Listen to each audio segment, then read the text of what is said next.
भगवान मुंह करके रोने लग जाते हैं। यशोदा मैया ले आकर के रस्सी कमर में बांधना चाहती है, परंतु 2 अमूल रस्सी छोटी पड़ती जा रही। घर में रस्सी जितनी थी, रस्सियों में रस्सी जोड़ती गई, परंतु 2 अमूल रस्सी छोटी पड़ती गई। यशोदा मैया ने कहा कि बेटा तू जादूगर है लगता है, तो मैं पूरे गांव की रस्सी में रस्सी जोड़ करके जरूर बांधूंगी। मानो भगवान ये शिक्षा देते हैं कि मैं राग और द्वेष, ये जो 2 अंगुल की रस्सी है, इस रस्सी में के बंधन में आने वाला नहीं हो। गांव की पूरी रस्सी वहां करके रस्सी में रस्सी जोड़ती गई यशोदा मैया, परंतु कन्हैया का कमर बंध नहीं पाया। कन्हैया ने देखा कि हमारी मैया थक करके चूर हो गई है, तो उखल में बंध जाते हैं। बोलो गिरधर गोपाल की। भगवान की जो दामोदर लीला है बहुत ही पवित्र लीला है। नल कुंवर एवं मणिग्रीव अर्जुन वृक्ष बन करके खड़े थे। भगवान को उनका उद्धार कल्याण करना था, क्योंकि नारद जी महाराज जी के हिसाब से वृक्ष बन गए थे। यशोदा मैया तो काम धंधे में लग जाती हैं और कन्हैया उखल से बंधे हुए घुटने के बल पर चलते चलते नलकुबर एवं मणिग्रीव दोनों पेड़ों के बीच में अटका देता है, और जैसे झटका दिया धड़ाम से दोनों पेड़ गिर गए। उसमें से नलकुबर एवं मणिग्रीव भगवान की स्तुति करने लग गए। ग्वाल बाल जाते हैं मैया के पास में, मैया मैया तुम्हारे कन्हैया ने तो कमाल कर दिया, और ये तो उखल में अटका करके दोनों पेड़ों को गिरा दिया जो अर्जुन वृक्ष थे। और मैया हम लोगों ने अपने आंखों से देखा, उसमें 2 देवता प्रकट हुए और कन्हैया के सामने हाथ जोड़ के पता नहीं क्या स्तुति कर रहे थे। यशोदा मैया ने देखा कि ग्वाल बाल तो हमारे कन्हैया के पीछे पड़े हैं, कोई 1-2 सेकंड का भूकंप आया होगा, दोनों पेड़ गिर गए। इधर भगवान नंद बाबा ने उत्पात को देख करके गोकुल से वृंदावन लेकर के कन्हैया को जाते हैं। बसासुर, बकासुर, अघासुर, अजगर आदि का उद्धार कल्याण करते हैं।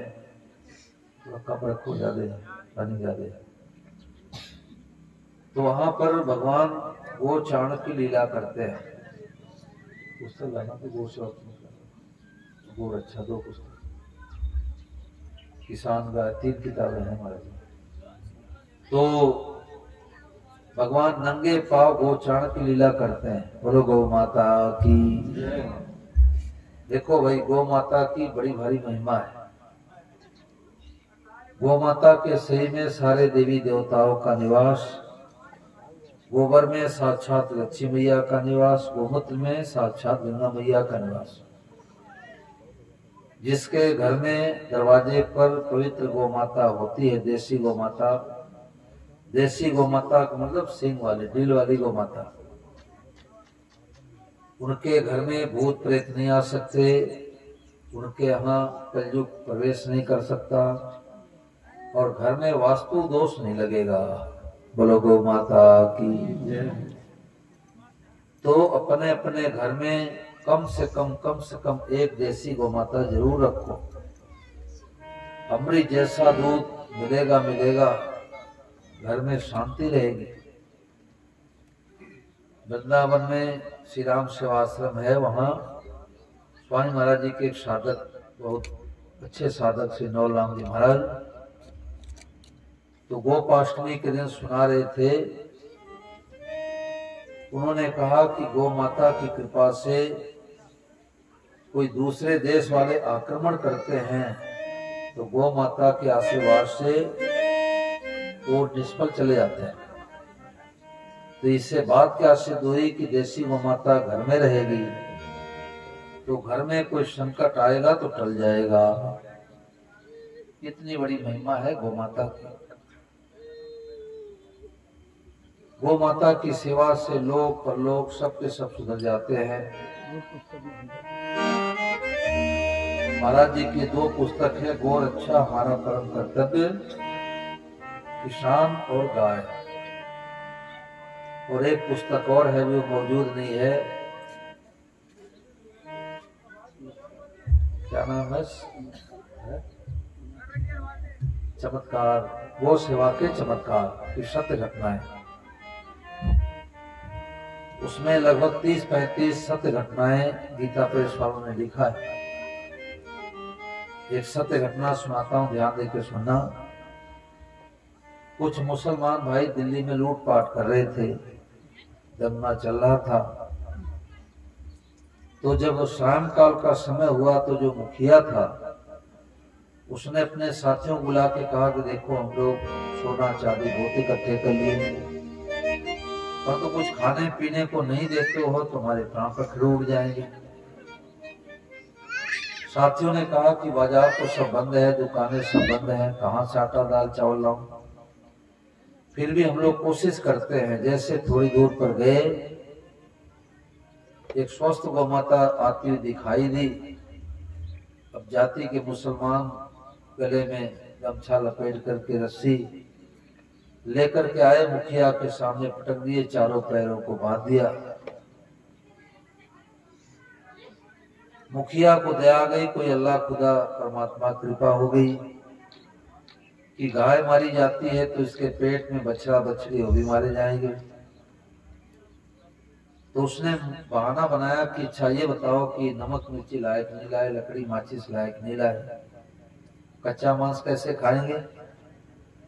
साथियों ने कहा कि बाजार सब बंद है, कर्फ्यू लगा हुआ है, अब कहां से लकड़ी माचिस लावे, कहां से नमक मिर्ची लावे। फिर भी हम लोग कोशिश करते हैं। जैसे थोड़ी दूर पर साथी लोग गए, मुखिया ने लेकर के औजार जो चारों पैर बंधे हुए थे रस्सी को काट दिया। गौ माता उठ करके खड़ी हुई, उनके नेत्रों से झरझर झरझर आंसू आ रहे थे, मानो गौ माता कहती जा रही थी कि इसका बदला मैं जरूर चुकाऊंगी। ये 16 आना सत्य घटना गीता प्रेस वालों ने लिखा है।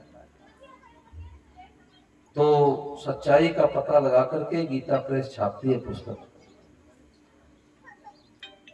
सारे साथियों पर मुकदमा चला, परंतु उस मुखिया को फांसी की सजा सुनाई गई, जिस मुखिया ने गौ माता को बचाया था। अब निश्चित दिन निश्चित तारीख, गले में फांसी का फंदा लगा के लाल कपड़े चेहरे को ढक दिया। नीचे खाई होता है, गड्ढा होता है, व्यक्ति उसी में झूल जाता है, मर जाता है। जैसे लाल कपड़े से चेहरे को ढक दिया, नीचे से तकत हटाया तो गौ माता के 2 सिंह पैरों के नीचे आ गए। बोलो गौ माता की। अब उसने सोचा कि तो डेड बॉडी है, तो इसको एक तो लेटा दे में। जैसे लाल कपड़ा चेहरे से हटाया, वो चीख पड़ा, अरे कोई भूत है कि प्रेत है, आज तक हमारे फांसी फंदे से कोई बच नहीं पाया, ये कैसे बच गया। अधिकारियों ने कहा कि दोबारा इसको फिर फांसी दो। फिर गले में फांसी का फंदा लगा, लाल कपड़े से चेहरे को ढक दिया और नीचे तकत हटाया तो फिर गौ माता के 2 सिंह आ गए। उसने सोचा कि इस बार तो बचा नहीं, और जैसे लाल कपड़ा हटाया तो चीख पड़ा, दूर जाके खड़ा हुआ, अरे हमारे फांसी फंदे से आज तक कोई बच नहीं पाया, ये 2 बार कैसे बच गया, लगता है कोई भूत प्रेत है। दूर जाके खड़ा हुआ। अधिकारियों ने उस मुखिया से पूछा कि भैया सही सही बात बताना, फांसी के फंदे से एक बार भी कोई नहीं बच पाता, तुम 2 बार कैसे बच गए। उसने कहा कि हुजूर इसमें हमारा क्या कसूर है, आप लोग गले में फांसी का फंदा लगाते हैं, ऊपर से लाल कपड़े से चेहरे को ढक देते हैं और नीचे तकत हटाते हैं तो गौ माता के 2 सिंह आ जाते हैं। बोलो गौ माता की। उसकी फांसी टल गई। जब जेल से बाहर निकला तो वही गौ माता जो बच्चा बच्ची ब्याई थी प्रसन्न मुद्रा में दिखाई दी। बातें बता रही। तो जैसे गौ माता की सेवा से लोग परलोक सब सुधर जाते हैं। ने संतान को संतान हो जा, निर्धन धनवान बन जाए। आज के लगभग 15 साल पहले हम श्री आनंद जी महाराज, विजयानंद जी महाराज, ये लोग गए, हम लोग गए थे आसाम। तो वहाँ देर गांव पड़ता है, तो देर या ढेर ऐसे कुछ गांव पड़ता था। तो एक अग्रवाल सज्जन ने कहा कि श्री आनंद महाराज से कहा, महाराज जी मैं कोई फैक्ट्री, दुकान, एजेंसी कुछ भी काम करता हूँ तो हमारे को घाटा लग जाता है। तो महाराज जी ने कहा, देखो हमारे पास वो पुस्तक अभी नहीं है, मैं आपको डाक से भिजवा दूंगा और आप उस पुस्तक को पढ़ना, आपको अच्छा लगे तो घर में देसी गौ माता लाना। महाराज जी ने भिजवाया। दोनों पति पत्नी उस पुस्तक को पढ़े। पढ़ने के बाद घर में देसी गौ माता लाए। 1 वर्ष के बाद हमारे मोबाइल पर फोन आया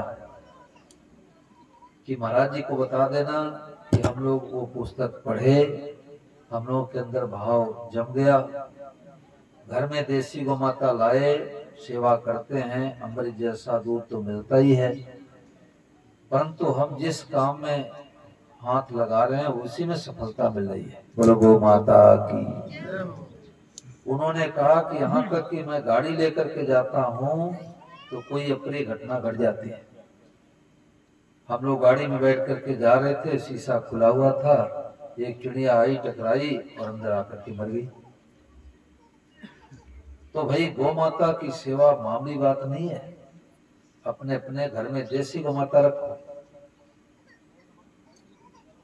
गौ माता की सेवा गोपाल की माँ की सेवा है। भगवान नंगे पांव गोचारण किए, नंगे पांव। यशोदा मैया ने कहा, कन्हैया तुम्हारे को जूती बना दो। तो कन्हैया ने कहा कि मैया जितने गाय बछड़े सबको जूतियां बनाओ। और ये 2 पुस्तक जरूर ले जावें। गो सेवा के चमत्कार अभी मौजूद नहीं है। गो रक्षा हमारा परम कर्तव्य, किसान और गाय, बहुत विलक्षण बात है। आज जो कीटनाशक दवाइयां छिड़कते हैं, आज एक सज्जन से मैंने पूछा कि आप कीटनाशक दवाइयां तो नहीं छिड़कते? बोले नहीं छिड़कते। स्वामी महाराज जी ने कहा कि लगता है कि हम पैदा ज्यादा कर देंगे, परंतु किसी जीव जंतु को मार करके, किसी को दुख दे करके हम धनवान नहीं बन सकते, हम बलवान नहीं बन सकते। तो छोटों पर दया करो, उनकी रक्षा करो। एक बार की बात की, ब्रह्मा जी आए कन्हैया की लीला को देखने के लिए। वृत्ताकार में ग्वाल बाल बैठे थे, बीच में कन्हैया पत्तल लेके बैठा था। कभी तो कन्हैया के पत्तल से ग्वाल बाल उठा के खाते, कभी ग्वाल बालों पत्तल से कन्हैया उठा के खाता। ब्रह्मा जी आए थे परीक्षा लेने के लिए, उनकी बुद्धि मोहित हो गई। ये कन्हैया तो भगवान नहीं हो सकता, शुद्धि अशुद्धि का विचार नहीं है। गायों को चुरा करके लेकर के चले गए। ग्वाल वालों ने कहा कि कन्हैया आज तो हम लोग खाने पीने के चक्कर में रह गया, हमारी गाय बच्चे दिखाई नहीं दे रही है। भगवान ने कहा कि रुको भैया, अभी मैं पता लगा के आता हूँ। अब भगवान को कहाँ आना, कहाँ जाना। भगवान तो सब जगह मौजूद है।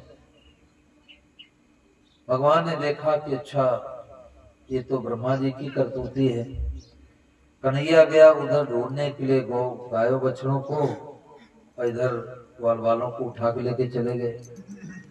तो भगवान ने क्या लीला किया कि सब रूपों में भगवान ही बन गए।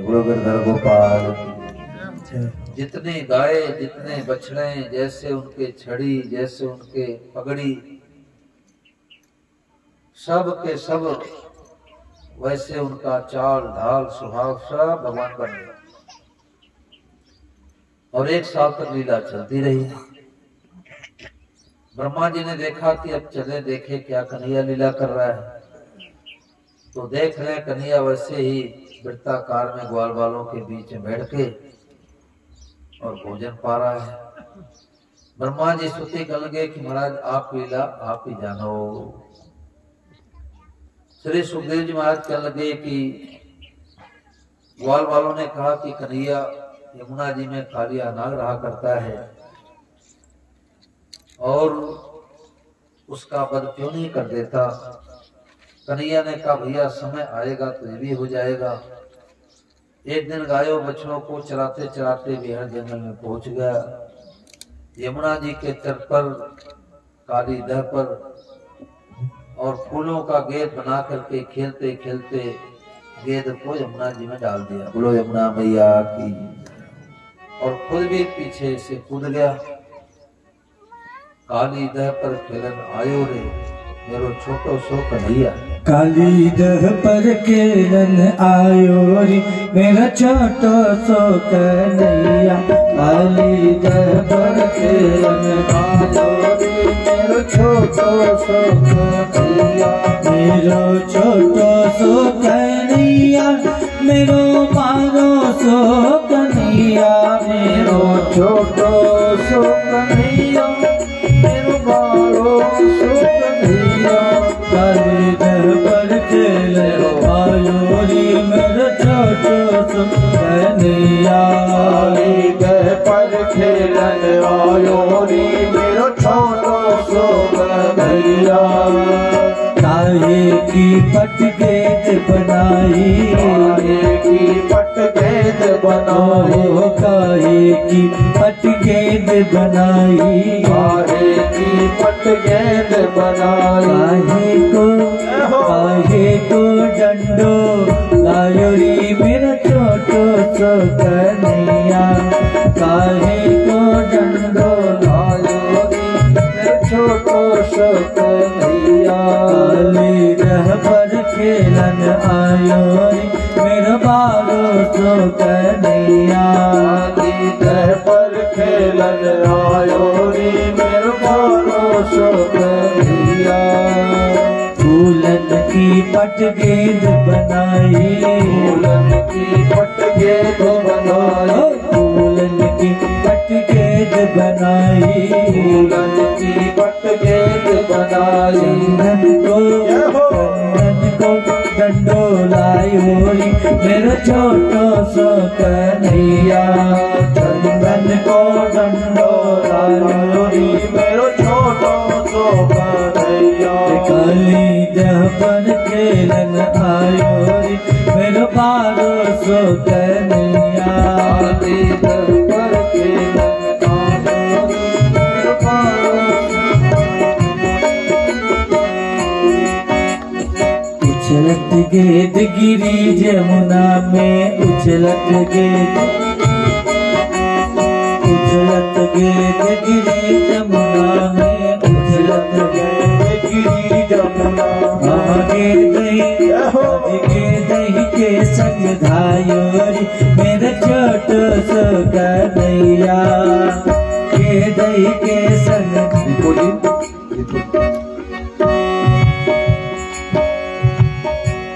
काली दह महाराज जी भी बैठे थे चक्कर ऊपर जैसे है वो देख लो। बोलो श्री जसनाथ जी महाराज की। ठीक है। काली दह पर खेलन आयो रे मेरा छोटो सो कन्हैया। काली दह पर खेलन आयो रे मेरा छोटो सो कन्हैया।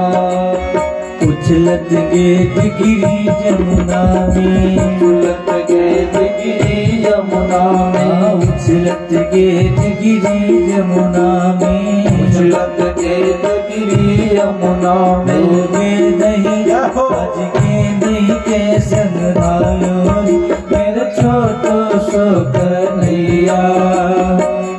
दही के संग धायो रे मेरा छोटो सो कन्हैया। काली दह पर खेलन आयो रे मेरा बारो सो कन्हैया। खेलन आयो रे मेरो बारो तो कन्हैया। नागनाथ कर बाहर आयो, नागनाथ कर बाहर आयो, नागनाथ कर बाहर आयो, नागनाथ कर बाहर आयो। फन पर आज फन पर नृत्य करायो रे मेरा छोटा सा कन्हैया। फन पर नृत्य करायो रे मेरा छोटा सा कन्हैया। काली दह पर खेल आयो रे मेरा बारो सा कन्हैया। काली दह पर खेलन आयो रे मेरा छोटा सा कन्हैया।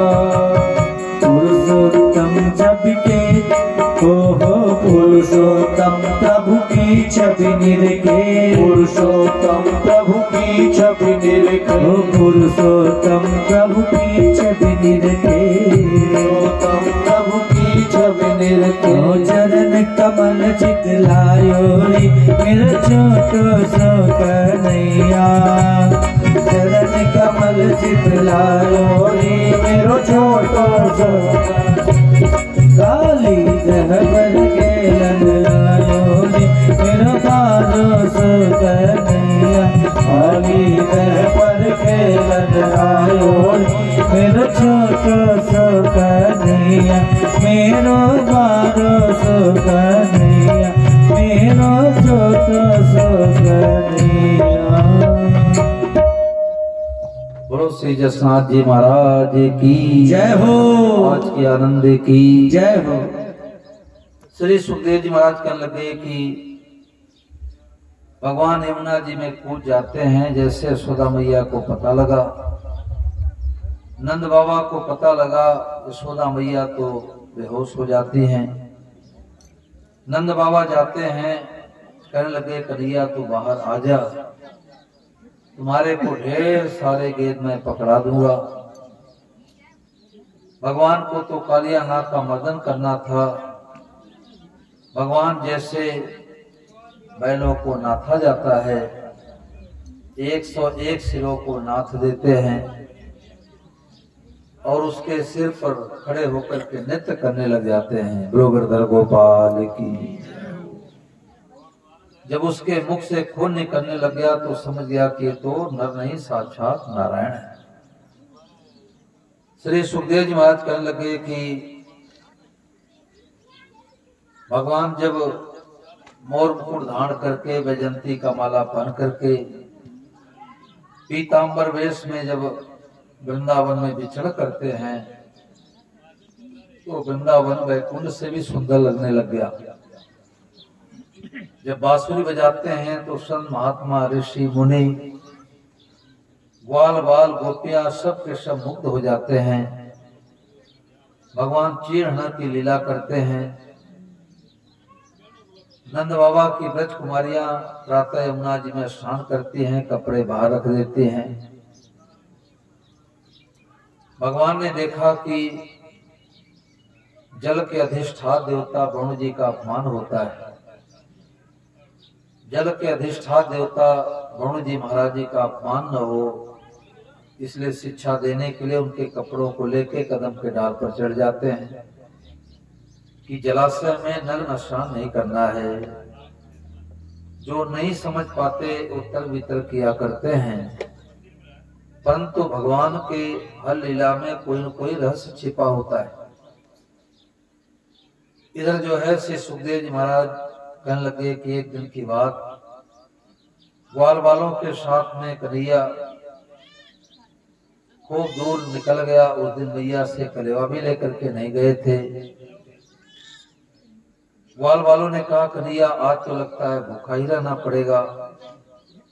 भगवान ने कहा कि यहाँ से थोड़ी दूर पर ब्राह्मण देवता लोग आंगिरस नाम का यज्ञ करने जा रहे हैं, उनसे जाकर के कुछ चावल मांग लो खाने के लिए।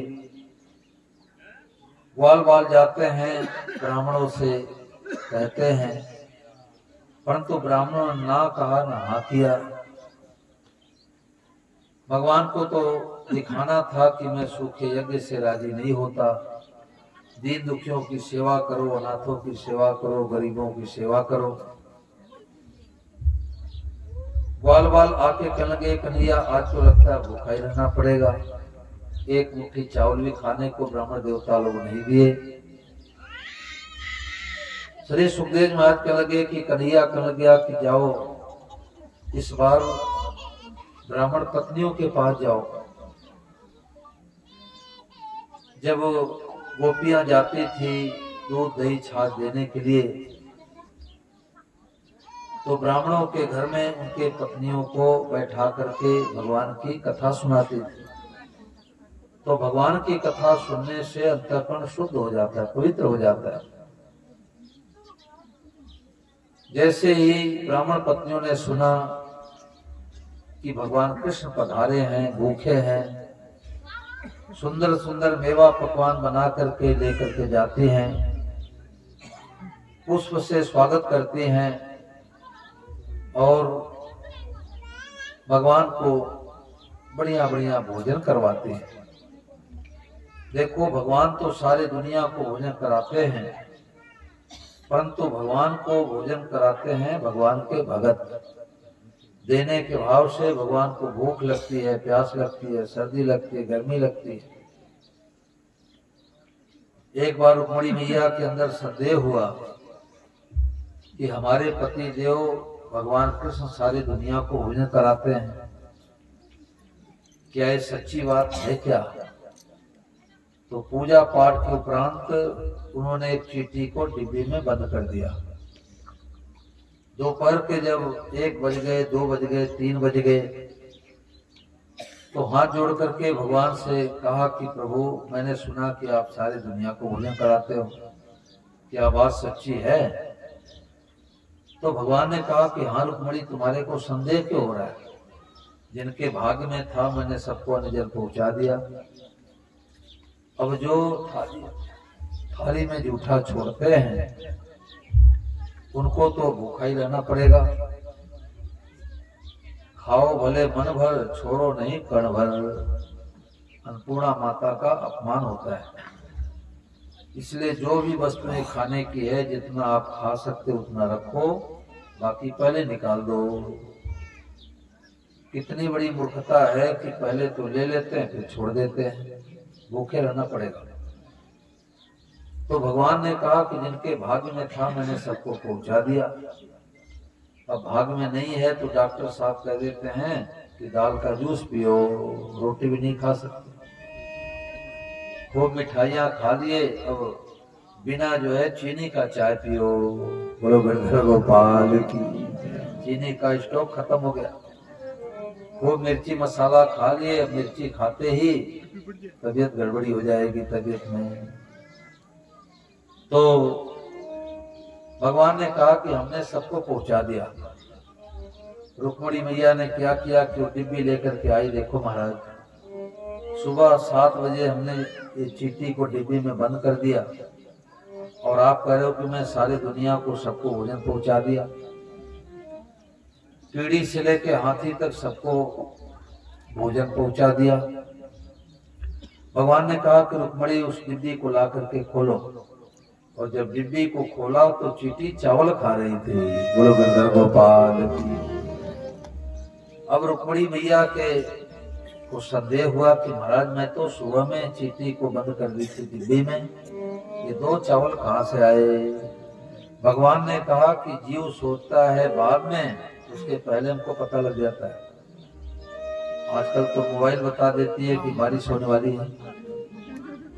तो जब तुमने परीक्षा के लिए चींटी को डिब्बी में बंद किया तो तुम्हारे मस्तक पर तिलक लगा था और चावल भी लगे थे, तो 2 दाने हमने डिब्बी में गिरा दिए। तो सारे दुनिया को भोजन कराते भगवान, और भगवान को भोजन कराते भगवान के भगत। देने के भाव से भगवान को भूख प्यास लगती है भक्त बड़े धनवान, ये दुनिया क्या जाने। दुनिया के लोग तो ज्यादा रुपए वाले को सोचते हैं कि ये तो बड़ी पार्टी, ज्यादा धनी है। संतों ने कहा कि सबके सब निर्धन है, कबीरा सब जग निर्धना धनवंता नहीं कोय, और धनवंता सोई जानिए जाके राम नाम धन हो। जिन्होंने भगवान का नाम लिया, गीता पढ़ते हैं, रामायण पढ़ते हैं, एकादशी का व्रत करते हैं, ठाकुर जी से संबंध जोड़ लिए, उनका पूजन करते हैं, वो असली धनी हैं। अब किसी जन्म में चले जावे तो ये भाव तो पूरा का पूरा बरकरार रहेगा, भक्ति कभी नष्ट नहीं होती। तो हैं भक्त बड़े धनवान, ये दुनिया क्या जाने। यहाँ का तो 1 रुपये साथ में चलेगा नहीं, और जितना भगवान की भक्ति किए हैं, जितना बढ़िया स्वभाव बना लिए हैं, वो सब हमारे साथ में चलेगा। सुनो।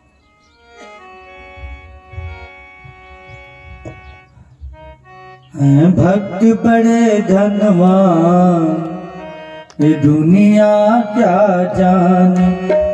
भक्त बड़े धनवान, ये दुनिया क्या जाने। क्या जाने रे कोई क्या जाने, क्या जाने कोई क्या जाने। भक्त बड़े धनवान, ये दुनिया क्या जाने। है भक्त बड़े धनवान, ये दुनिया क्या जाने।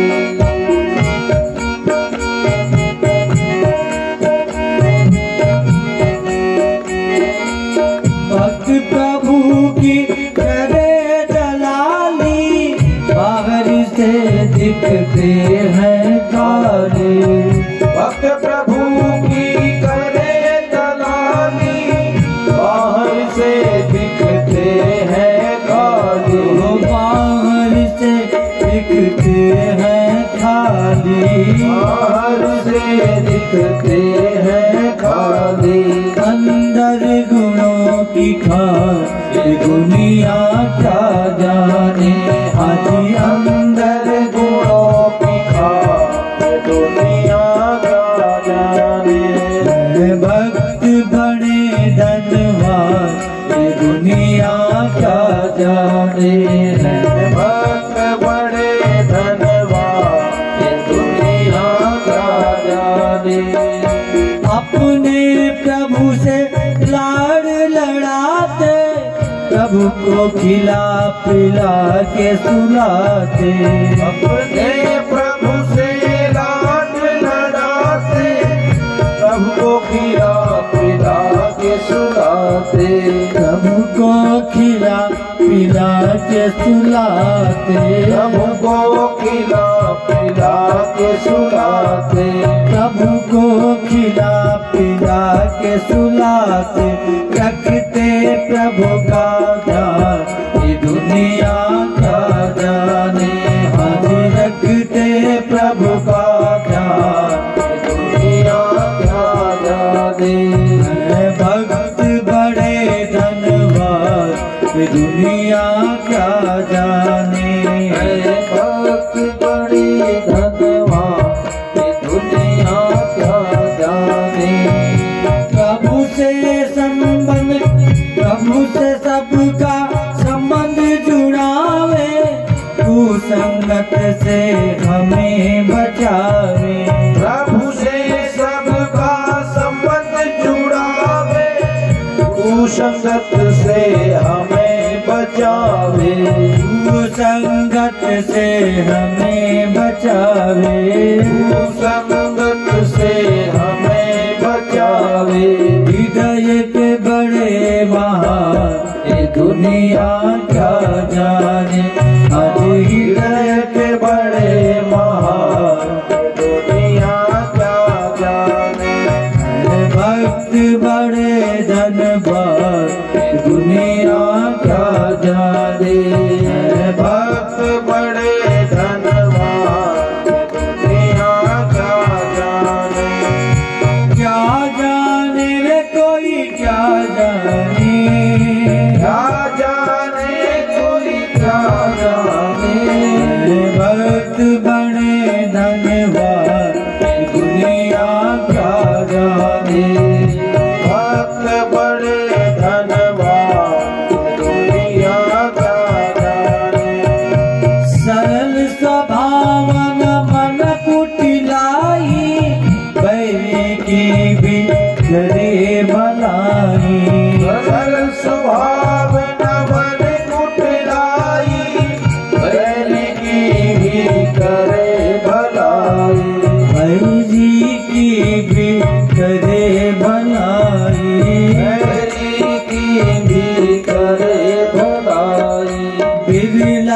दे पहचान, दुनिया क्या जाने। आज हीला करे पहचान, दुनिया क्या जाने। मैं भक्त बड़े धनवान, दुनिया क्या जाने। मैं भक्त बड़े धनवान, दुनिया क्या जाने। क्या जाने रे कोई क्या जाने, क्या जाने कोई क्या जाने। मैं भक्त बड़े धनवान, दुनिया क्या जाने। मैं भक्त बड़े धनवान, दुनिया क्या जाने। प्रभु ओ प्रभु संबंध अभियान गया, हम भक्तों को खूब है माया। प्रभु संबंध अभियान है आया, हम भक्तों को खूब है माया। हम भक्तों को खूब है माया, हम भक्तों को खूब है माया। भगत के बस भगवान, दुनिया क्या जाने। आज भगत के बस भगवान, दुनिया क्या जाने। मैं भक्त बड़े धनवान, दुनिया क्या जाने। मैं भक्त बड़े धनवान, दुनिया क्या जाने। क्या जाने रे कोई क्या जाने, क्या जाने कोई क्या जाने। मैं भक्त बड़े धनवान, दुनिया क्या जाने। मैं भक्त बड़े धनवान, दुनिया क्या जाने। ये दुनिया क्या जाने, ये दुनिया क्या जाने। बोलो गिरधर गोपाल की। श्री सुखदेव जी महाराज कह लगे कि इंद्र यज्ञ की तैयारी नंद बाबा कर रहे थे। कन्हैया ने पूछा, बाबा घर में कौन मेहमान आ रहे हैं? खूब हलवा सीरा बन रहा है। नंद बाबा कहने लगे कि बेटा तू छोटा सा बच्चा है, तू समझ नहीं पाएगा। हम लोग प्रत्येक वर्ष इंद्र यज्ञ करते हैं, इंद्र भगवान का पूजन करते हैं। कन्हैया ने कहा कि बाबा इंद्र भगवान कौन है? तो नंद बाबा ने कहा कि जो मीठा मीठा जल बरसाते हैं, जिससे हमारी खेती होती है, गाय पीती है, हम लोग जल पीते हैं। तो कन्हैया ने कहा कि बाबा इंद्र की तो ड्यूटी है, वो तो देवता है, भगवान तो एक ही है। इस बार अपने ऐसे करते हैं कि इंद्र का पूजन न करके गिरिराज भगवान का पूजन करते हैं। लोग गिरिराज भगवान की। ग्वाल बाल कहने लगे कि हाँ बाबा, हमारे कन्हैया का कोई क्या बिगाड़ लेगा। अब 56 प्रकार का व्यंजन तैयार करके कन्हैया ग्वाल बालों के अपने सिर पर रख करके चल दिया और पहले से गिरिराज भगवान बन करके बैठ गया और जाकर के प्रणाम किया, सब लोगों से प्रणाम करवाया और जितना प्रसाद ले गए थे सब के सब गिरिराज भगवान सफाचट कर डाले। बोलो गिरिराज भगवान की। इधर जब इंद्र ने देखा कि गांव का ग्वालिया गायों बच्चों को चराने वाला हमारा तो पूजन ही बंद करवा दिया, तो 7 दिन तक मूसलाधार बारिश कराने लग गया। सब लोग चिल्लाने लगे, कन्हैया बचाओ, कन्हैया बचाओ। कन्हैया ने अपने बाएं हाथ के छोटे उंगली पर गोवर्धन पर्वत को उठा लिया। गुरु गिरधारी भगवान की। और सब ग्वाल वालों से कहा, भैया अपने अपने लाठी लगाए रखना। सब लोग सोच रहे हैं कि हम जो लाठियां लगाए हैं इसी के बल पर पर्वत टिका है, पर तो पर्वत तो भगवान के उंगली पर टिका हुआ है। इंद्र ने देखा, 1 दिन बीत गया, 2 दिन बीत गया, 3 दिन बीत गया, 5 दिन बीत गया, 7 दिन हो गए। भगवान की स्तुति करने गया कि प्रभु मैं समझ नहीं पाया आप नर के रूप में नारायण हैं। श्री सुखदेव जी महाराज कहने लगे कि इस तरह से इंद्र का अभिमान भगवान दूर करते हैं। कंस ने अक्रूर को भेजा कि जाओ बलराम ग्वाल वालों को कन्हैया को लेकर के मथुरा में आओ। श्री सुखदेव महाराज कहने लगे कि जैसे ही नंद बाबा ने सुना वो तो बड़े दुखी हो गए। पता नहीं किस उद्देश्य से दुष्ट कंस बुला रहा है कन्हैया को। कन्हैया ने कहा कि बाबा हमारे रहते आप क्यों चिंता करते हो। ग्वाल वालों को बलराम को साथ में लेके भगवान चल देते हैं। वहां पर कंस की दासी कुब्जा चंदन लगाने के लिए कंस के पास जा रही थी। भगवान ने कहा देखो देवी हम लोग के माथे पर तिलक लगा दो हम लोग भी सुंदर बन जाएंगे। कुब्जा भगवान की भगत थी, सबके माथे पर सुंदर तिलक लगा दिया। भगवान उसके कई अंग टेढ़े थे, भगवान ने सुंदर बना दिया, सुंदर रूप। गुरु श्याम सुंदर भगवान की। और अपनी भक्ति देते हैं। श्री सुखदेव महाराज कहने लगे कि धोबी जो है कपड़े धो करके कंस के जा रहा था। भगवान ने कहा धोबी भैया एक एक दो दो जोड़ी कपड़े मामा जी का हम लोगों को दे दो। मामा जी के तो सैकड़ों कपड़े पड़े हैं। धोबी का स्वभाव बिगड़ा था, उसने कहा चुल्लू भर पानी में डूब के मर जाओ। गायों बच्चों को चलाने वाले और राजा महाराजा की पोशाक मांगने में शर्म नहीं आती। भगवान एक ही थप्पड़ में धोबी का काम तमाम कर दिया। बोलो गिरधर गोपाल की। भगवान ने ग्वाल वालों से कहा कि भैया अपने अपने नाप के कपड़े सब लोग ले लो। आगे जो है बढ़ते हैं तो दर्जी भैया उनको ठीक ठाक कर देते हैं, भगवान भक्ति देते हैं। माली भैया माला पुष्प लेकर के बैठे थे, सबके गले में सुंदर माला पहना देते हैं। भगवान और सुंदर लगने लग गए। भगवान जाकर के धनुष को तोड़ देते हैं। धनुष के टंकार की आवाज सुन करके कंस का सिंहासन हिलने डुलने लग गया। समझ गया कि लगता है कि हमारे मथुरा में कन्हैया आ गया है। कंस ने अपने सेवकों से कहा कि देखो एक दंगल का आयोजन करो, कुश्ती का आयोजन, और बड़े बड़े पहलवानों को बुलाओ, चारों को, मुष्टि को, शल आदि पहलवानों को बुलाओ और कन्हैया बलराम से कुश्ती कराओ। और पुलिया पीठ हाथी को मदिरा पिला करके गेट के पास खड़ा कर दो। भगवान देखते देखते उस जंगल में चारों को मुष्टिक सलादी पहलवानों का मर्दन कर दिए। सब तालियां बजा के स्वागत कर दो। पुलिया पीठ हाथी जैसे सूंड बढ़ाया, भगवान उसके सूंड को पकड़ के हजारों मील आकाश में फेंक दिए। पुलिया पीठ हाथी का भी उद्धार हो गया।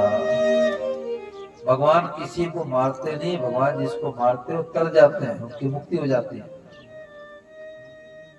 भगवान के हाथ से जो मरते हैं उनकी मुक्ति हो जाती है। और देखते देखते मामा कंस का ही वध कर दिया। श्री सुखदेव महाराज कहने लगे कि राजा भीष्मक की कन्या थी रुक्मणी। रुक्मणी तो साक्षात लक्ष्मी मैया के अवतार। उसका भाई जो रुक्मी था वो शिशुपाल सेवा करना चाहता था, परंतु रुक्मणी को जब पता लगा, ब्राह्मण देवता के हाथों पत्र भेजा कि हे श्याम सुंदर मैं तो विवाह करूंगी तो आपसे ही करूंगी। तो जो भगवान को चाहते हैं भगवान उस भगत को कई गुना चाहते हैं। और भगवान कहते हैं कि हमारे बिना तुम्हारा काम बढ़िया चलता है तो तुम्हारे बिना हमारा भी काम बढ़िया चलता है। ये था मां प्रपद्यन्ते तां तथैव भजामि हम। भगवान अपने सेवक दारुक से कहा कि देखो जल्दी जल्दी रथ तैयार करो। इधर रुक्मणी को सखी सहेलियां सुंदर सुंदर कपड़े गहने पहना करके देवी के पूजन में मंदिर में गई थी। भगवान ने रथ को ले आकर के खड़ा करवा दिया रथ मंदिर के सामने। और जब रुक्मिणी पूजन करके आई, भगवान रथ पर बैठा लेते हैं और शास्त्रों विधि से दोनों का पाणी ग्रहण संस्कार हुआ। बोलो लक्ष्मी नारायण भगवान की। देखो बेटी के विवाह में क्या शिक्षा देना चाहिए, संतों ने कहा है, मान ले तू बेटी मेरा कहना, इस भांति रहना, जाके ससुराल में सब कुछ पड़ेगा बेटी सहना, पर कुछ न कहना जाके ससुराल में।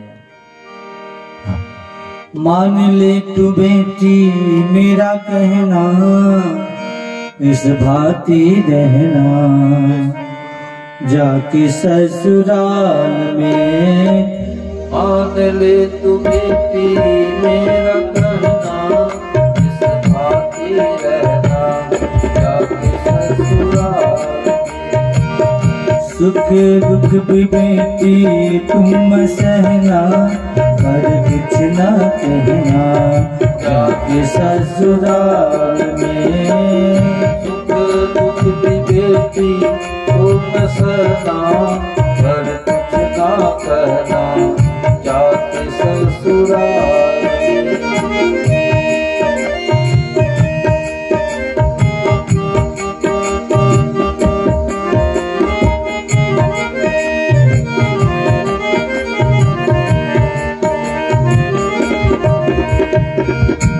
छोड़ कर चली है आज पिताजी का अंगना, छोड़ कर चली है आज पिताजी का अंगना। सचियां सहेलियां भी कोई तेरे संग ना, सखियां सहेलियां भी कोई तेरे संग ना। अपने घर की आन रखना, अपने घर की आन रखना, इस भांति रहना, जाके ससुराल में। पिता के समान अपने ससुर जी को जानना, पिता के समान अपने ससुर जी को जानना। माता से बढ़कर अपनी सासू जी को मानना, माता से बढ़कर अपने सासू जी को मानना। देवरानी का आदर करना, देवरानी का आदर करना, जेठानी का आदर करना, जेठानी का आदर करना। प्यारी समझना अपने प्राण से, वो भी है दोनों तेरी बहना। देवरानी जेठानी तो बराबर है, वो भी है दोनों तेरी बहना, इस भांति रहना, जाके ससुराल में। मान ले तू बेटी मेरा कहना, इस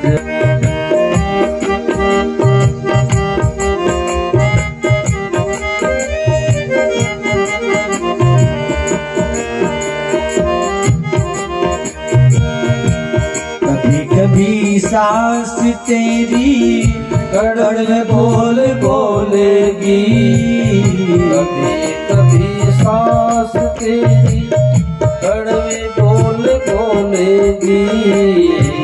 मार मार ताने तेरे हृदय को छूलेगी, मार मार ताने तेरी हृदय को छूलेगी। कभी कुछ भी बोलना ना, कभी कुछ भी बोलना ना, अपना मुंह खोलना ना, अपना मुंह खोलना ना। कुछ भी न कहना तू जबान से,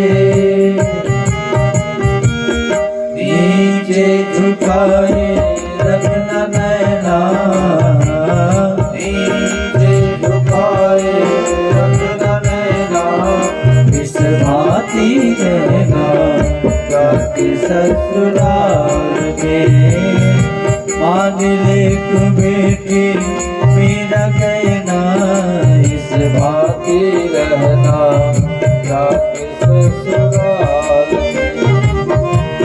आए जो अतिथि उनका करना सत्कार जी। आए जो अतिथि उनका करना सत्कार जी। जोड़े के रखना अपना सारा परिवार जी। जोड़े के रखना अपना सारा परिवार जी। दोनों समय भजन सत्संग, दोनों समय भजन सत्संग। सुगंधी से भरना भवन, सुगंधी से भरना भवन। लगन लगाना भगवान से प्रभु से बेमोल कोई है ना। प्रभु से बेमोल कोई है ना। इस बात रहना जाके ससुराल में मान ले तू बेटी मेरा कहना इस बात रहना जाके ससुराल में। लड्डू गोपाल को ससुराल ले जाना। लड्डू गोपाल को ससुराल में ले जाना। संबंध बना के खिलाना सुनाना। संबंध बना के खिलाना सुनाना। बड़ों को प्रणाम करना, बड़ों को प्रणाम करना। गीता रामायण पढ़ना, गीता रामायण पढ़ना। श्री चालू प्रभु संबंध अभियान से।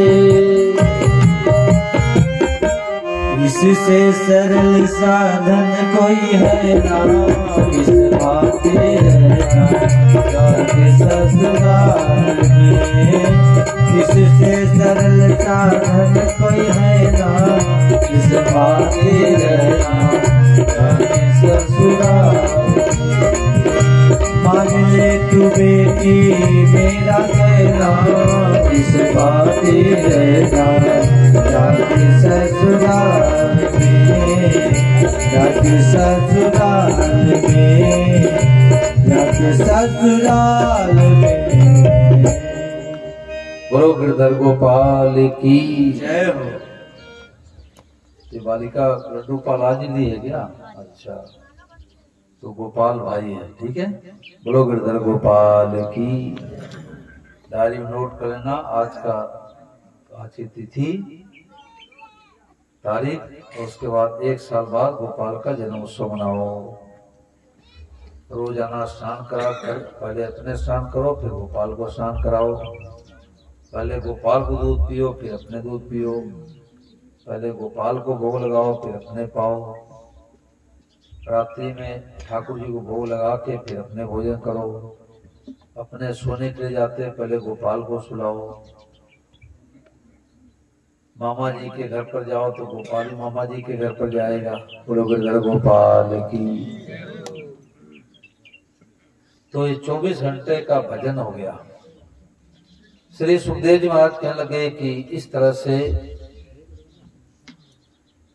रुक्मिणी और भगवान कृष्ण का विवाह हुआ। देखो, विवाह में बेटी को कपड़े भी देते हैं, सोना चांदी गहना भी देते हैं, मोबाइल भी एक बित्ता वाला पकड़ा देते हैं, परंतु असली चीज देना भूल जाते हैं। मैं ये नहीं कहता कि रुपया खूब खर्चा करो, जितना भगवान ने दिया है उतना ही खर्चा करो। जितना लंबा चादर उतना पांव फैलाओ। बेटियों का भाग्य होता है, आप अपने से अमीर घर में करो ये तो वाजिब बात है, परंतु वो अमीर बनी जावे ये आपके हाथ की बात नहीं है। गरीब घर में बेटी जाती है अमीर हो जाती है, अमीर घर में जाती है गरीब हो जाती है।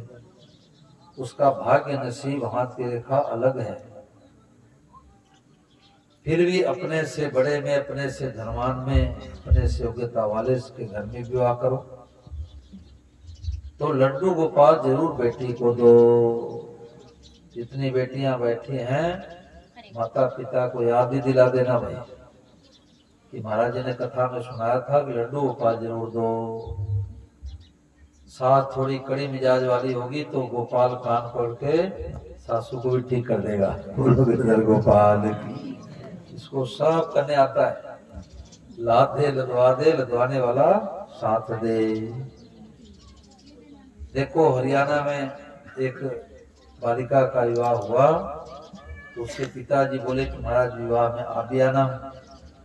तो विवाह शादी में जाने का कोई मतलब नहीं रहता।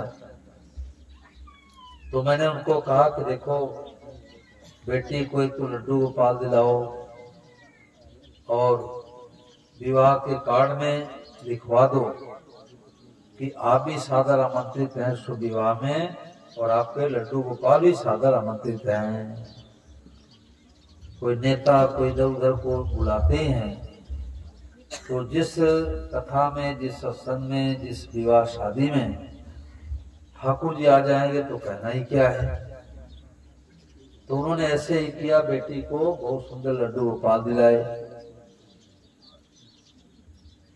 हमारे कथा में पिताजी के साथ में बालिका लेकर के आई तो मैंने उसका नाम रख दिया सावरिया। अब सावरिया के लिए सोनी के पास ले आकर के 3 लाख रुपए के लगभग सोना चांदी के गहने बनवाए। अब कोई जरूरी नहीं है, भगवान ने दिया है तो करो, नहीं दिया तो जयराम जी की। अब हमारा गोपाल है, अब पीतल का मुंदरी कान में पहना है और लगभग 7 साल हो गए। सब लोग सोचते हैं कि तो सोना है, सोना बाबा जी के सोना कहाँ पाएंगे। कई माताएं कहती है महाराज मैं बनवा दूं सोना। मैं कहता हूँ हमारा बेटा है, कोई गोपाल को लेके चला जाए तो है तो करो, नहीं हो तो जयराम जी की। वहां पर जो है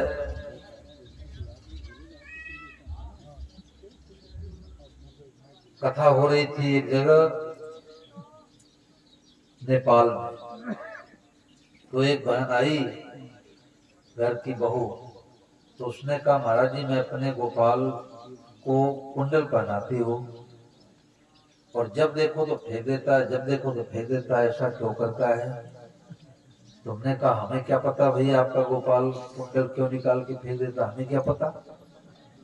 तो मैंने कहा कि आपको क्या लगता है, बोले बेटा लगता है। तो मैंने कहा कि इसके कान में पीतल का है कि सोने का, बोले इसके कान में तो पीतल का है। और मैंने कहा आपके कान में, बोले हमारे कान में तो सोने का है। हमने कहे तो निकाल के फेंके गए। माँ तो पहने सोना और बेटे को राजी करे पीतल से। बोलो गिरधर गोपाल की। मैंने कहा नहीं पहनेगा, माता पिता की हैसियत देखता है। तो बहू ने कहा कि हाँ महाराज ये तो बात बिल्कुल सच्ची है। मैं जब अपने गोपाल को कुंडल बनवाने के लिए जा रही थी तो यही सोच के गई थी कि इसको सोने का कुंडल बनवाऊंगी। और मैं जब दुकानदार के पास गई तो हमारा भाव बदल गया, तो पीतल का बनवाई और जब देखो फेंक देता है, जब देखो फेंक देता है। तो सोने का बनवाऊंगी, आज ही बनवाऊंगी। बोलो गिरधर गोपाल की। तो बढ़िया ठाकुर जी को खूब कपड़े दिए, सोना चांदी गहने दिए। हो गया, बातें मत करो। तो ठाकुर जी को जो है लेकर के बालिका गई और विवाह मंडप में बढ़िया खूब सुंदर ठाकुर जी को सजाया गया। सब लोग अपने अपने लड्डू गोपाल को लेकर के आए। तो लड़की पक्ष वाले तो हरियाणा के, लड़के पक्ष वाले राजस्थान के थे। तो उन लोगों ने पूछा कि आप लोग अपने अपने हाथ में कन्हैया राम जी की मूर्ति लेके आओ, बिक्री करने के लिए आयो क्या? तो लड़की पक्ष वालों को तो कथा मिली थी प्रभु संबंध अभियान का, तो उन्होंने कहा कि खबरदार ऐसे कहना मत, किसी का बेटा है, किसी का भाई है, किसी का पति है, किसी का पोता है। बोलो गिरधर गोपाल की। तो आप लोग भी ऐसे परंपरा चलाओ, और नहीं तो जिस विवाह शादी में अंडा मांस मछली या मदिरा का सेवन होता है वहां पर कलयुग आ जाता है। अब जल्दी तलाकी तलाका होगा, तो नशा पता बिल्कुल नहीं होना चाहिए। जिस घर में आपस में प्रेम होता है वहां पर लक्ष्मी माता का निवास होता है, और जिस घर में कलह होता है वहां पर कलयुग का वास होता है। एक सेठ जी रात्रि में सो रहे थे, तो लक्ष्मी माता प्रकट हुई, कहने लगे देख सेठ, अब मैं तुम्हारे को छोड़ के जाने वाली हूँ, और 2-3 दिन के अंदर छोड़ के जाने वाली हूँ। सेठ जी घबरा गए कि नहीं माता जी आप हैं तो गाड़ी मोटर बंगला मकान दुकान सब है, आप भला क्यों छोड़ करके जाएंगी? तो लक्ष्मी माता ने कहा कि मेरा नाम ही चंचला, मैं एक जगह नहीं रहती, अब तुम्हारे दिन पूरे हो गए। हाँ, एक आश्वासन मैं दे रहा हूँ कि एक न एक चीज हमारे से तू मांग ले। सेठ जी ने कहा देखो माता जी, हमारे 4 बेटे 4 बहुएं हैं, कल बैठा के मैं पूछ लूंगा, जो बहू बेटे मांगेंगे वही हमारे को दे देना। अब रात भर नींद सेठ जी को आई नहीं, लक्ष्मी माता जा रही हैं। सुबह होते ही बहुओं को बेटों को बैठा के पूछने लगे, बताओ बहू लक्ष्मी माता से क्या मांगना चाहिए? एक चीज देने के लिए बोल रखे हैं। तो बड़ी वाली बहू पढ़ी लिखी नहीं थी, उठा छाप थी, और बड़ी तेज तर्रार थी, लगता है कि विदा सर की रहने वाली थी। उसने कहा बाबू जब लक्ष्मी माता रूठ के जा ही रही हैं, तो जाते जाते 1 कुंतल सोना मांग लो। बोलो लक्ष्मी मैया की। अब 1 कुंतल सोना मिल जाए तो कोई कमी रहे क्या? लक्ष्मी माता रह जाए तो चली जावे। सेठ जी सोचने लगे बात तो ठीक है, डकैतों को पता लग जाए, चोरों को पता लग जाए तो दिन दहाड़े आवे, गला भी काट ले, कुंतल सोना भी उठा ले आवे, और मोदी जी को पता लग जाए तो और सीबीआई जांच शुरू करा दे। अब दूसरे नंबर की बहू से पूछा बताओ वो लक्ष्मी माता से क्या मांगना चाहिए? दूसरी वाली बहू कहने लगी कि देखो बाबूजी, जब लक्ष्मी माता रूठ के जा रही हैं और एक चीज देने के लिए बोल रखे हैं, तो उनसे यही कह दो कि हे लक्ष्मी माता, सड़क के किनारे 100 किले का प्लाट दिला दो, खूब बढ़िया प्लाट अलग अलग करके बिक्री करते रहेंगे, रुपया आ जाएगा। सेठ जी सोचने लगे बात तो ठीक है, कोई अवैध रूप से कब्जा कर ले, कोई सरकार निर्माण कार्य शुरू कर दे तो। अब तीसरे नंबर की बहू की बात आई। तीसरे नंबर की बहू BA पास, MA पास थी। तो उसने कहा देखो बाबूजी, लक्ष्मी माता जब रूठ के जा रही हैं तो 10 फैक्ट्रियां मांग लो, खूब रुपया आ जाएगा घर पर। सेठ जी सोचने लगे बात तो ठीक है, परंतु व्यापार में घाटा लग जाए तो। अब चौथे नंबर की बहू की बात आई। चौथे नंबर की बहू सत्संगी परिवार की थी। देखो, जिन बालक बालिकाओं को बचपन में सत्संग मिल जाता है तो पूरा जीवन संवर जाता है। लड़का बिगड़ता है तो 1 कुल की नाक कटती है, बालिकाएं बिगड़ती है तो 2 कुल की नाक कटती है, लड़कियां बिगड़ती है तो 2 कुल की नाक कटती है, लड़का बिगड़ता है तो 1 कुल का नाक कटता है। तो छोटी वाली बहू ने कहा कि देखो बाबूजी, मैं सत्संग की हूँ, हमारे माता पिता सत्संग में लेकर के जाया करते थे, तो सोना से, चांदी से, प्लाट से, फैक्ट्री से, दुकान से आज तक किसी घर में शांति नहीं मिली है। शांति मिलती आपस में प्रेम से रहने से। तो लक्ष्मी माता जब जा ही रही हैं, एक चीज देने के लिए बोल रखी हैं, तो लक्ष्मी माता से ही कह दो कि हे लक्ष्मी माता, हमारे घर में, देवरानी जेठानी में, सास बहू में, ननद भौजाई में, अड़ोसी पड़ोसियों में, पति पत्नी में आपस में प्रेम बना रहे। सेठ जी सोचने लगे छोटी वाली बहू सबसे ज्यादा समझदार है। जब रात्रि में सोए तो लक्ष्मी माता प्रकट हुई। बता सेठ, मैंने कहा था एक न एक चीज हमारे से तू कुछ मांग ले। तो सेठ जी ने कहा देखो माता जी, हमारी तो इच्छा नहीं कि आप छोड़ करके जाओ, परंतु आप जा रही तो आपको मना कैसे मैं कर सकता हूँ। तो हमारी छोटी वाली बहू ने जो मांगा वही हमारे को दे दो। बता सेठ, छोटी वाली बहू ने क्या मांगा?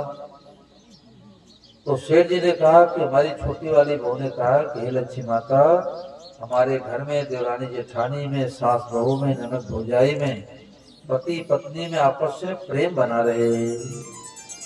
हम लोग नमक रोटी खा के गुजारा कर लूंगी, परंतु हमें सोना चांदी प्लाट जमीन नहीं चाहिए, हमें तो आपस में प्रेम चाहिए। लक्ष्मी माता कहने लगी शेर, जब तूने प्रेम का ही वरदान मांग दिया तो तुम्हारे घर को छोड़ के कभी जाओगी नहीं। बोलो लक्ष्मी मैया। जहाँ सुमति तहाँ संपत्ति,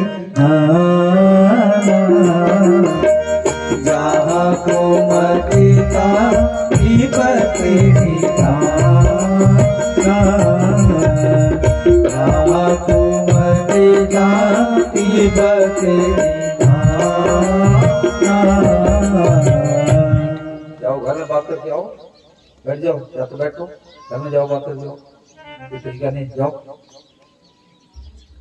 तो जहाँ आपस में प्रेम होता है वहाँ लक्ष्मी माता का निवास होता है। और जिस घर में कलह होता है तो स्वामी महाराज ने कहा कि घर के सामने कुआं है तो कुएं का पानी सूख जाएगा। जहाँ कलह होता है वहाँ पर कलयुग का वास होता है। तो बेटी को शिक्षा दे करके भेजो कि भाई घर में आपस में प्रेम का वातावरण बना रहे।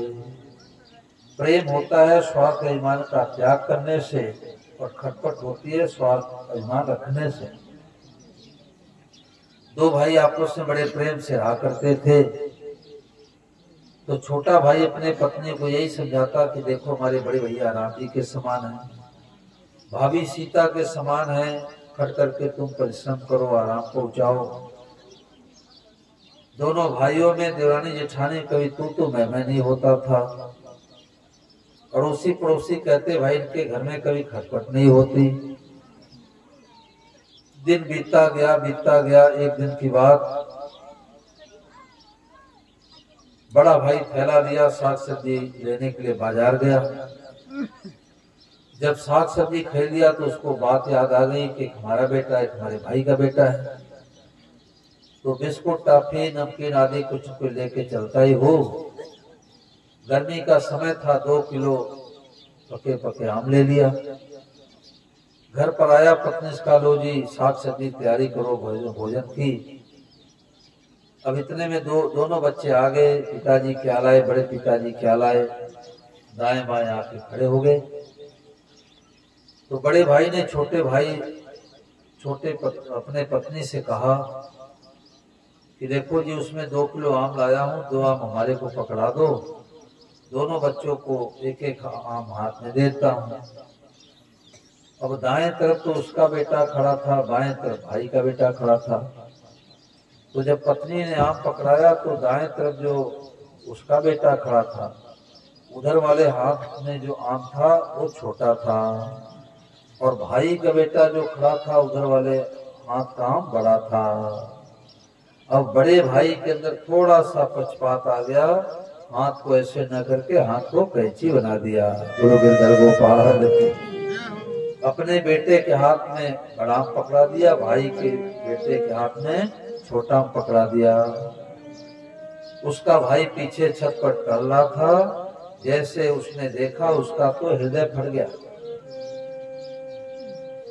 तुरंत पत्नी से कहा देखो जी आज ये अलग अलग होना है, अब हमारी भैया की एक साथ नहीं निभेगी। पत्नी ने कहा कि बाजार जाके कोई शराब भांग तो नहीं खा के आए हो? अरे वर्षों से यही समझाते हुए आए हो कि बड़े भैया राम जी के समान हैं, भाभी सीता के समान है। आज आपको क्या हो गया, अलग अलग होने के लिए तैयार हो गए। देखो स्वामी महाराज कहते हैं कि लंबा परिवार हो जाए तो एक में रहो तो प्रेम के लिए, और आपस में खटपट होती है भाई भाई में, देवरानी जेठानी में, तो अलग हो जाओ। किस लिए? प्रेम के लिए। संपत्ति का बंटवारा कर लो, खेत का बंटवारा कर लो, दुकान का बंटवारा कर लो, पर तो प्रेम का बंटवारा मत करो। आज नहीं अलग होंगे तो 20 साल 30 साल 50 साल बाद होंगे। तो एक में रहो तो प्रेम के लिए, अलग अलग हो तो प्रेम के लिए। आज भाई भाई अलग अलग होते हैं, देवरानी जेठानी अलग अलग होती हैं, तो 36 का आंकड़ा बन जाता है। एक का मुख पूरब तो एक का मुख पश्चिम।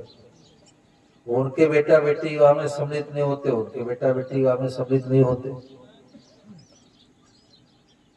तो जब बड़े भाई को पता लगा कि भैया तो अलग होने के लिए कह रहे हैं, वो दौड़ा दौड़ा गया, भैया क्या बात है, क्या भूल हो गई, क्या अपराध हो गया। छोटे भाई ने कहा नहीं भैया, हमारी आपके एक साथ नहीं निभेगी। जब बार बार बड़े भाई ने पूछा भैया गलती तो बताओ, हम सुधार करें, तो छोटे भाई ने कहा भैया और कोई बात नहीं, केवल इतनी बात है, गुरु गिरधर गोपाल, केवल इतनी बात है। अरे हमारे बेटे के हाथ में बड़ा आम चला जाता और आपके बेटे के हाथ में छोटा आम चलाता तो से दूल्हे मोटे हो जाते। इस बात से क्या शिक्षा लेनी चाहिए कि घर में देवरानी नहीं है और जेठानी मलाईदार दूध अपने बच्चे को खिलावे, देवरानी बच्चे को नहीं देवे, वो बच्चा चोर निकलेगा। चोरी का माल खाएगा, चोर निकलेगा। जैसा खाएगा अन्न वैसा बनेगा मन। तो पक्षपात होती है, वहां पर लड़ाई होती है। और मैंने सबको सुना कि जो माताएं बहनें भोजन में पक्षपात करती हैं, महाराज जी कहते हैं कि सेठ जी और नौकर दोनों एक साथ भोजन पर बैठे हैं, तो उसमें भी पक्षपात नहीं करना चाहिए कि सेठ जी को तो बढ़िया खिलावे, नौकर को घटिया खिलावे। जो माताएं बहनें पक्षपात करती हैं, भगवान उनको दूसरे जन्म में कौआ बना देते हैं। कौए की उम्र 1000 होती है, 1000 वर्ष तक, और एक आंख होता है कौआ को, एक आंख से दोनों तरफ देखता है। तो पक्षपात और स्वार्थ होता है, वहां पर खटपट होती है। देखो सत्य घटना है, कल्याण में लेख छपा था कि बंबई में एक परिवार में 3 लोग रहा करते थे, पिता पुत्र और पुत्र वधू। तो दोपहर के 2 बज रहे थे, 3 बज रहे थे, तो बेटे ने पिताजी से कहा जाओ पिताजी आप ऊपर भोजन करके आओ और गद्दी पर बैठ जाना दुकान पर, फिर हम भी भोजन कराएंगे। तो बूढ़े ससुर जी जब भोजन करने के लिए गए तो बहू रानी ने चावल दाल रोटी खिचड़ी कड़ी सब परोसकारी कर दिया। तो बूढ़े ससुर जी ने कहा कि बहू घर में दही है क्या? तो पहले की बहुएं ससुर जी से बोला नहीं करती थी, आज तो चटाचट बोलती है। ये तो गांव की माताएं हैं, उनसे धर्म जिंदा है। अब देखो बूढ़ी बूढ़ी माताएं, मैं देखता हूँ कि मैं तो उनके पोते के समान हूँ, और वो भी अपना घूंघट काट करके बैठती है। ये मर्यादा है, मर्यादा। आज तो क्या बीमारी है कि इधर भी कपड़े फटे, इधर भी कपड़े फटे। अरे वस्त्र होता है अंग ढकने के लिए होता है, अंग दिखाने के लिए होता है क्या? नेपाल में कथा हो रही थी तो एक माता जी ने कहा कि महाराज मैं बहू के साथ में एक विवाह समारोह में गई, तो कई माताओं के कपड़े इधर भी फटे थे, इधर भी कंधे पर फटे थे। अब विदासर वाले कहाँ पीछे रहने वाली है माताएं, अभी तो कथा में आई है। विवाह में जावे तो देखो पता लगे। तो अब बूढ़ी सास कहने लगे कि बहू ये बताओ कि ये आपस में लड़ाई भिड़ाई की है क्या? देखो इसके भी कपड़े फटे, इसके भी कपड़े फटे हैं। तो बहू रानी ने क्या उत्तर दिया? बहू ने कहा माता जी आप पुराने जमाने की हैं, ये नए जमाने का फैशन है। बोले फैशन है? फैशन है कि बुद्धि खराब है? पढ़े लिखे बच्चे जींस पैंट पहन करके फटे हुए पैंट पहन के घूमते हैं। हरियाणा में फतेहाबाद है, तो 20-22 साल का लड़का हाफ पैंट पहना था, उसके घर पर सत्संग था, तो ऐसा लग रहा था कि उसके पैंट को चारों तरफ से कुत्ते नोच लिए होंगे। तो मैं तो समझ गया कि मूर्खता है, फैशन है। तो मैंने उसके माता पिता के सामने कहा कि यार तुम इतने गरीब हो कि तुम्हारे माता पिता फटा हुआ पैंट पहनाए हैं। तो उसने बड़े गर्व से कहा कि महाराज जी ये फटा हुआ नहीं है, ये फैशन है। देखो, मैंने कहा तुम अपने डिग्री में आग लगा दो। अरे भाई कम से कम अपने वस्त्र ऐसे पहनो, भारतीय वेशभूषा। सेठ जी ने कहा कि भोजन तो अपने मन की करो। अब कोई कहे 8 रोटी खाओ तो पेट खराब हो जाएगा, कोई कहे 2 लीटर दूध पियो तो पेट खराब हो जाएगा। तो भोजन तो अपने मन से करो जो अपने अनुकूल लगता हो, और कपड़े जो दूसरे को सुहावे। अब हम जींस पैंट पहन करके कथा करें तो लोग हंसेंगे कि महाराज ये तो जोकर की तरह लग रहे हैं। तो वास्तव में कपड़े तो ऐसे पहनो कोई हंसी नहीं करे। उत्तर प्रदेश में माता जी मिली, बोले महाराज मैं तो दिल्ली गई थी, मेरा बेटा रहता है। तो जब ट्रेन में छोड़ने के लिए आया तो वो चकती लगा करके पैंट पहना था। है? चकती तो कहते हैं ना, क्या कहते हैं उसको। तो चकती लगा करके जब आया छोड़ने के लिए, तो माँ ने बहू से कहा कि देखो हमारे भैया जितने दिन हमारे साथ में घर पर थे, मैंने कभी फटा हुआ पैंट नहीं पहनाया था। अब दिल्ली जैसे शहर में आए तो इतने गरीब हो गए कि फटा हुआ पैंट पहने हैं। अब माँ को क्या पता कि बुद्धि खराब है। तो भाई वस्त्र ऐसे पहनो जो दूसरों को देखने में घटिया नहीं लगे। बड़ी बीमारी है भाई, गांव में तो भाई बड़ी धर्मसाहत है। मैं सितंबर अक्टूबर में जयपुर में गया, तो वहां पर 2 कथाएं किया। अब 20-20, 22-22 साल की बालिकाएं हाफ पैंट पहन के घूमे। मैंने कहा ये जयपुर से कौन मुंबई में आ गए भाई। तो मैं तो कईयों को उनके माता पिता से कहकर के टोका। बालक बालिकाएं उनके वस्त्र शास्त्र अनुकूल नहीं पहनते तो उनकी गलती नहीं, माता पिता गलती है। एक जगह मैं सत्संग करा रहा था हरियाणा में, मंदिर में, तो एक बालिका बैठी थे, उसके जो नाखून थे सुपरखा की तरह लंबे लंबे। तो जो बालिकाएं लंबे नाखून रखती हैं, भगवान उसको दूसरे जन्म में चुड़ैल बना देते हैं कि हमने तो मनुष्य में भेजा, तुमको चुड़ैल बनने का शौक है तो चोला मैं बदल दूंगा। तो मैंने सोचा अब इसको कैसे कहो। तो जब सत्संग पूरा हो गया तो मैंने कहा तुम्हारी माँ आई है? बोले आई है। मैंने कहा माँ को बुलाओ। तो माँ आई, मैंने कहा ये आपकी बेटी है? बोले हाँ बेटी है महाराज। तो मैंने कहा हाँ हाथ फैलाओ। तुमने उसने हाथ फैलाया। मैंने कहा इसका नाखून दिखाई दे रहा है? तो माँ ही करके हंसने लग गई। हमने कहा हंसो मत, बेटी आपको रुलाएगी, कोर्ट में जाके शादी कर लेगी, हाथ मलते रहो। तो अब जो है बहू ने गर्दन हिला दिया कि दही तो को नहीं, दही नहीं है। बूढ़े ससुर ने सोचा कोई बात नहीं, दही आई थी खत्म हो गई। अब जो भी मिला खा पी करके नीचे आए, गद्दी बैठ गए। बेटे से कहा जाओ बेटा तुम भी भोजन कराओ। अब जब पति देव भोजन करने के लिए आए तो चावल दाल रोटी खिचड़ी कड़ी अचार रायता चटनी खूब चकाचक घी और आधा किलो दही का कटोरा रख दिया। बोलो गिरधर गोपाल की। अब बूढ़े ससुर जी को तो पेंशन भी नहीं मिलती, वो क्या कमाएंगे। अब इधर क्या हुआ कि संजोग बस अलमारी की चाबी बेटे के पॉकेट में चली गई थी। कोई ग्राहक आए, अलमारी खोलने की बात आई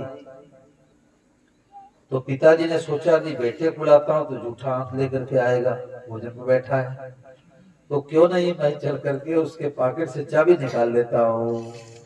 जब बूढ़े पिताजी गए चाबी लेने के लिए बेटे के पॉकेट से तो उनकी दृष्टि चली गई थाली की तरफ।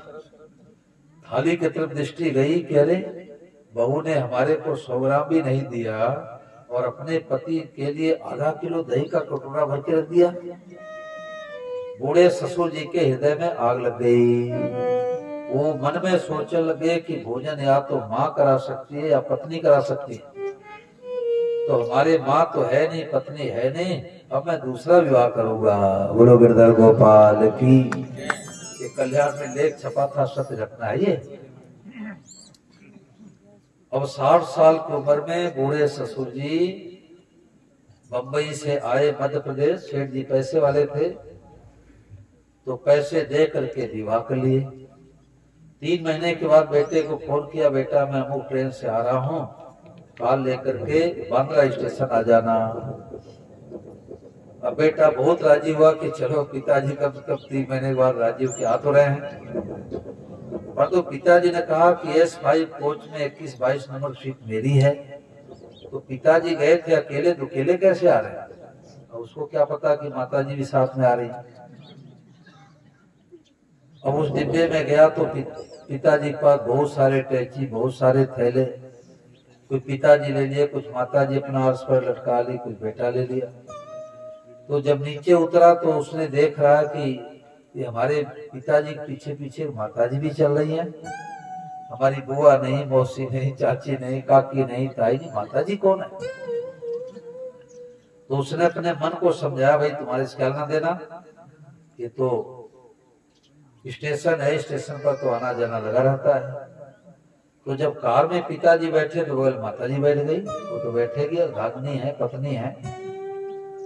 तो बेटे ने पिताजी के कान के पास मुख लगा करके पूछा धीरे से, पिताजी माताजी कौन है?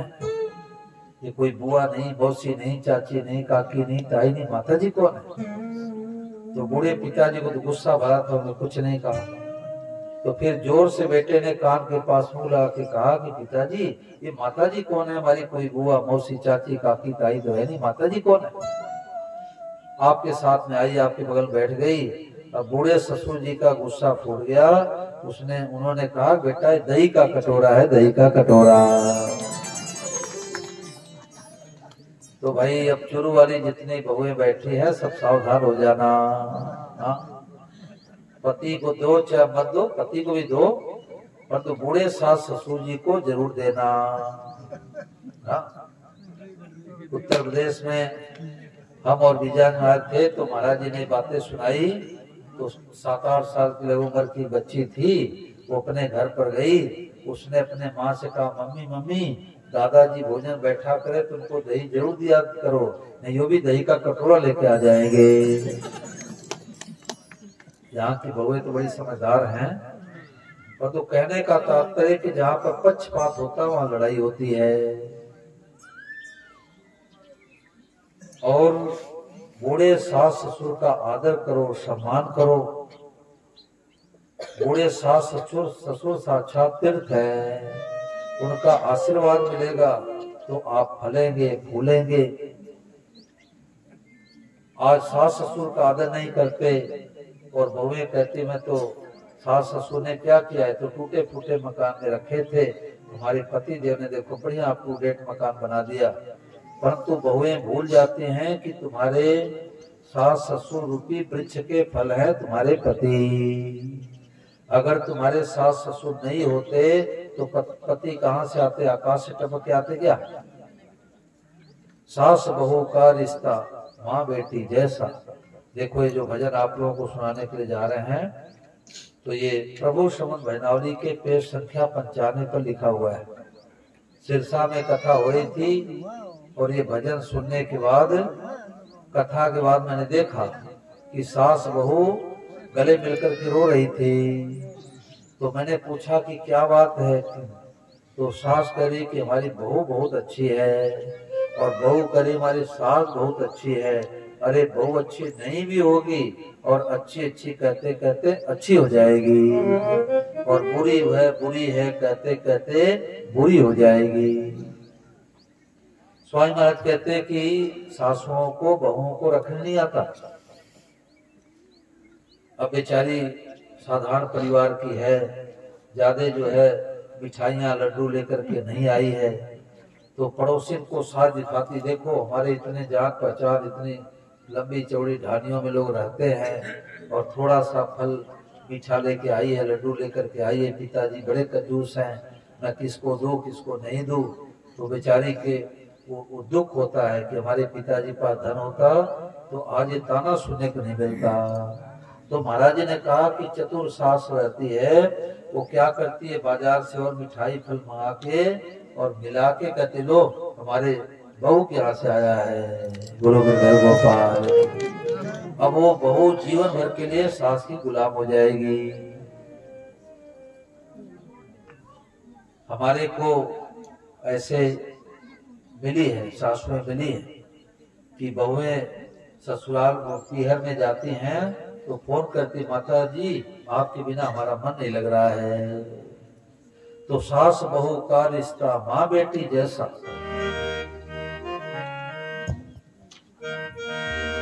सास बहू का रिश्ता माँ बेटी जैसा, सास बहू का रिश्ता बेटी जैसा, सास बहू का रिश्ता माँ बेटी जैसा, सास बहू का रिश्ता माँ बेटी जैसा, माँ बेटी जैसा, माँ बेटी जैसा, माँ बेटी जैसा, माँ बेटी जैसा, सास बहू का रिश्ता माँ बेटी जैसा, सास बहू का रिश्ता माँ बेटी जैसा।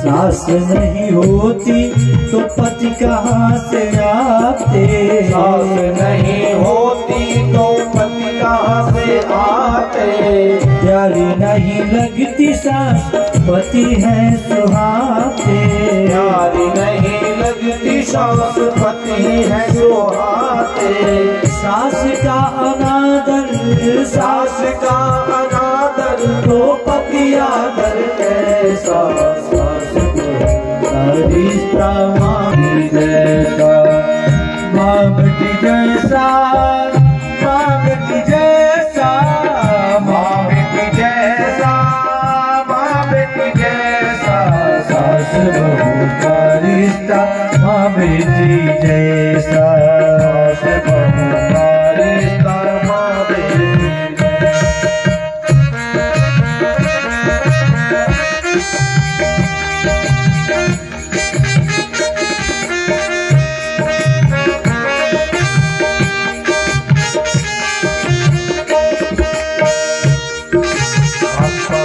आकर के माताएं बहू को बिगाड़ देती है, तुम्हारी सास कर रही है, तुम्हारे से कितना मेहनत करवाती है, तुम्हारा ध्यान नहीं रखती, और जब बहू बीमार होती है तो पड़ोसी भाग जाती है। रुपया दवाई कौन करवाता है, खर्चा लगाता है, सास करती है। आस पास वाली आके बहू को बिगाड़ती, आस पास वाली आके बहू को बिगाड़ती, होती बीमार तो पड़ोसन भाग जाती, होती बीमार तो पड़ोसन भाग जाती, ज्यादा कराती, दवा कराती, लगाती सास पैसा, सास बहू का रिश्ता माँ बेटी जैसा, सास बहू का रिश्ता माँ बेटी जैसा, माँ ऐसा माँ बेटी जैसा, सास बहू का रिश्ता माँ बेटी जैसा, सास बहू का रिश्ता माँ बेटी जैसा।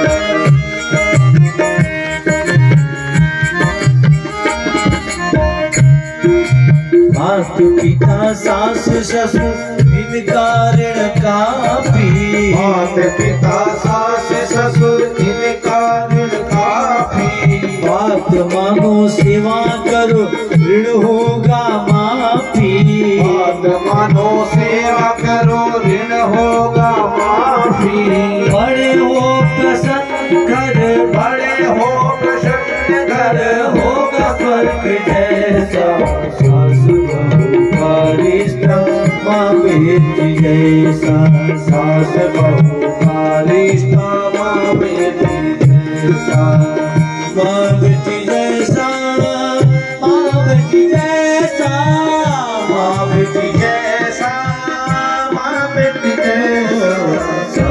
प्रभु